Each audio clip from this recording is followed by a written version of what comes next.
नमस्कार, आप देख रहे हैं न्यूज प्लस 21। मैं हूं प्रियांशा। आइए एक नजर डालते हैं दिन की 10 खबरों पर।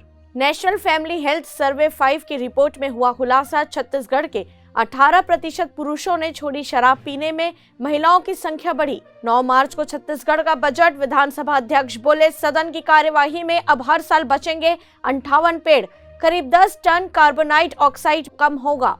यूपी के चुनाव प्रचार से लौटे सीएम भूपेश बघेल बोले, कांग्रेस के लिए यूपी में खोने को कुछ नहीं, सब पाना ही है। मोदी की बात भाजपा को भारी पड़ेगी। छत्तीसगढ़ के प्राथमिक और मिडिल स्कूल में पढ़ने वाले बच्चों के घर में बोले जाने वाली भाषा का सर्वे किया गया।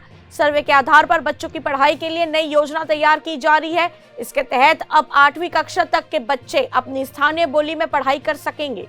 भारत पाकिस्तान सीमा पर उड़ता दिखा पाकिस्तानी ड्रोन।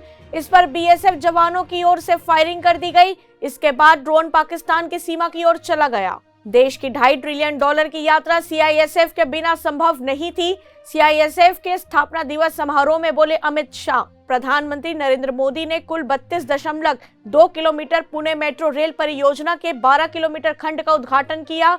इसके बाद उन्होंने गरवारे कॉलेज के आनंद नगर तक पुणे मेट्रो में यात्रा की। यात्रा के दौरान पीएम ने मेट्रो ट्रेन में स्कूली छात्रों से बातचीत भी की।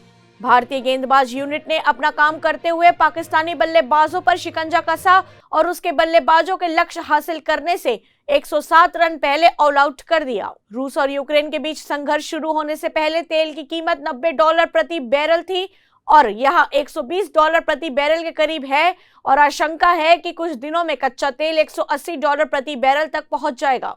कानपुर महानगर के चकेरी एयरपोर्ट पर कोस्ट गार्ड का विमान लैंडिंग के दौरान रनवे से बाहर जा निकला और उसमें भीषण आग लग गई। ऐसी ही तमाम जानकारियों से लगातार अपडेट रहने के लिए हमारे चैनल को लाइक और सब्सक्राइब करना ना भूलें। नोटिफिकेशन के लिए बेल आइकन जरूर दबाएं। देखते रहिए न्यूज प्लस 21, आपके हक की बात।